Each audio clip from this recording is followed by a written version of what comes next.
April 2026 kami berada di Pepadanan Perpustakaan Awam Pulau Pinang PPAP Seberang Jaya. Kami berada di sini sempena program Jom Membaca 10 Minit Peringkat Negeri Pulau Pinang tahun 2026.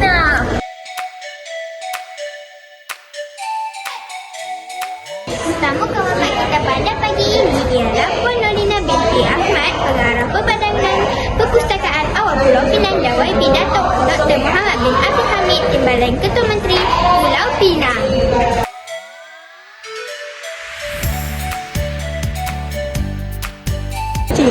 Untuk pengetahuan semua, program ini diadakan serentak di semua sekolah di seluruh negara.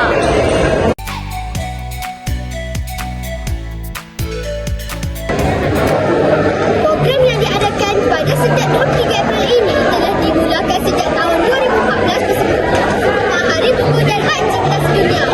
Tujuan utama program ini ialah untuk memupuk budaya membaca di kalangan rakyat Malaysia.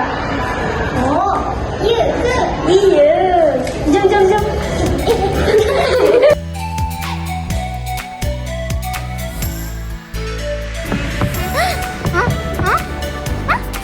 Sambutan di PPAP Seberang Jaya pada tahun ini turut dimeriahkan oleh sekolah-sekolah di negeri Pulau Pinang. Budak pra pun ada tau? Salam. Akak Dinas daripada sekolah mana? Dari SMK Kampung Custom. Oh, Akak Dinas baru kali pertama ke ataupun dah berapa kali menyertai program ni? Sebenarnya baru kali pertama, tapi dalam program PPSS ni dah banyak kali dah join. Oh, terima kasih. Ni kali pertama, kali yang tak lama. Terima kasih, cantik kakak-kakak.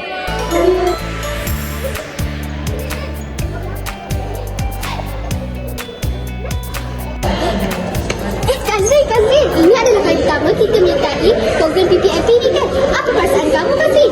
Saya berasa sangat terjauh. Terasa macam wartawan sebenar yang sedang bertugas di lapangan.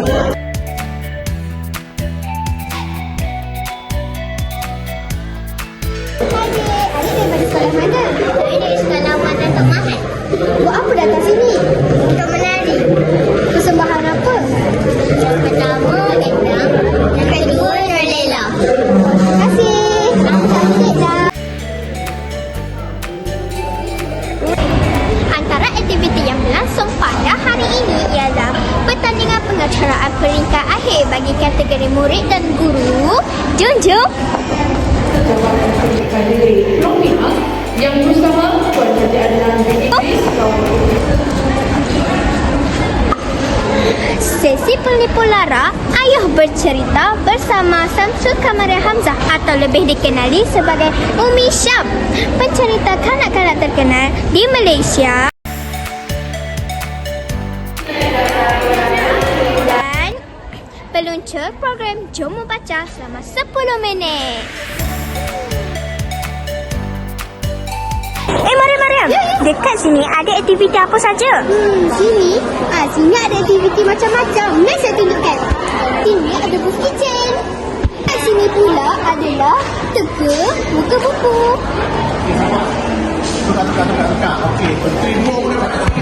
Dekat sini pula ada kuis Jom Membaca 10 minit. Ini pula memang budak-budak suka. Adik buat apa sini? Sekarang saya tengah menunggu dan membaca. Okey, terima kasih. Jom, kat sini pula jualan buku. Sini pula ada store permainan. Jom lagi. Aktiviti yang terakhir adalah berlari dan membuat kraft tangan. Sebelum mengundurkan diri, mari kita saksikan pelaksanaan program Jom Membaca 10 minit yang berlangsung di sekolah pagi tadi. Jom! Assalamualaikum, salam Jom Membaca 10 minit. Yang diadakan adalah mendengar teks ucapan amanat daripada Pengarah Pendidikan Negeri Pulau Pinang. Program Jom Membaca 10 minit ini juga melibatkan semua murid dan guru.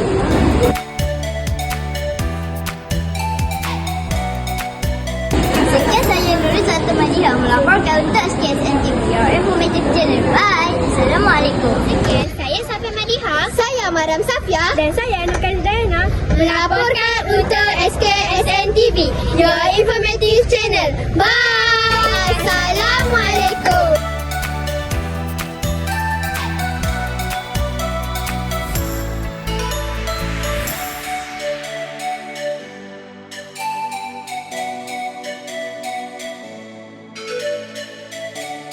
Klinik serta klinik yang kami disediakan